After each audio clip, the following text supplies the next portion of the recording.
celebration of the Holy Prophet Muhammad sallallahu alaihi wasallam in the City Hall of Johannesburg, and we would like you to come and speak to us. So I said, I'm a working class man, I can't afford these trips, but if you give me an air ticket, I will come. So they gave me an return air ticket, and for the first time in my life, I traveled by air to reach Johannesburg and deliver the lecture. Now that gave me an idea. But if I can lecture in the City Hall of Johannesburg, what is wrong with the City Hall of Durban? So we organized a lecture here in the City Hall of Durban. And it was in 1958, December 1958. As a result of that, two Caucasians, white people, Europeans, they started visiting our offices in Madrasa Arcade. And subsequently, twice, a certain type of conversion took place that we converted to those two white gentlemen who were coming to my office. We converted them in the West Street Mosque here in Durban, and then another two within a week, an Indian and a European again in the Juma Masjid, Durban. So there was somebody watching. Allah watches all times, but there was somebody else who was witnessing our work. An elderly gentleman by the name of Haji S.I. Kadwa. So after the second conversion of people in the Juma Masjid, the man, while he's tying his shoelaces, I'm also on the same bench tying my shoelaces, he's telling me that he had observed my work, what I had been doing, and he likes it very much. And he said, look, I've got 75 acres of land at a place called Brahma in Natal, about 55 miles outside Durban, and I'm prepared to give it to you. So I said, I accept. He said, no, not so fast. You must first have a look at the place. I said, what is there to look? So he said, no, you must first have a look. I was thinking that if there are 50 acres of rocks, I will still have 25 acres of good land. If there are 25 acres of rocks, I'll have 50 acres of good land. And Natal is a garden colony.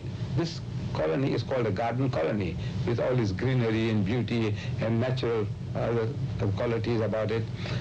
So he said, no, you must have a look. So I, with our trustees, I went down and I saw the land, and I accepted it, and I started establishing an institution called As-Salam, where I could train Muslim missionaries. It is functioning at the moment. Ahmed and his family uprooted from Durban and moved 80 kilometers south to the uninhabited hills surrounding As-Salam. He had to chop down trees just to reach the land. Once he arrived, he immediately put his hand to the plow in establishing the institution. But Ahmed was devoted to spreading Islam in the best way he knew how, by speaking. His wife, Hawa, was at first shocked to see her husband doing so well up on the stage. I thought, can this man talk? But his talks gained in popularity until eventually he found himself here at the town hall in Durban. He now had a full house of around 2,000 people.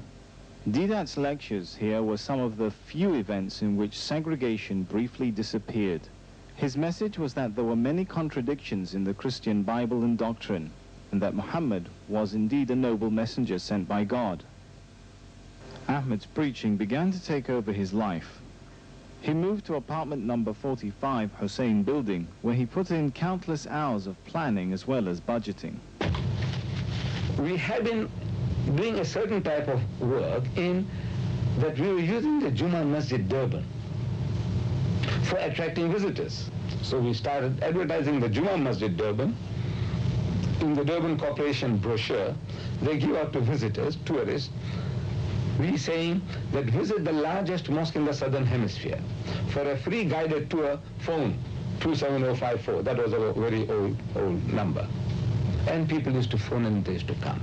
Because generally to the tourist, they didn't know the difference between a mosque and a temple. To them now, these are synonymous terms.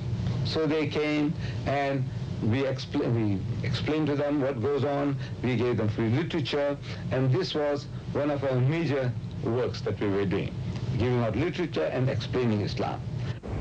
If I were to tell you, you said, look, what is the name of the God that you worship? And if I said Muhammad, for example, if I said Muhammad, immediately you think of a camel driver born in Mecca, some 600 years after Jesus, right? And if you know his history, so yes, his father's name was Abdullah, his mother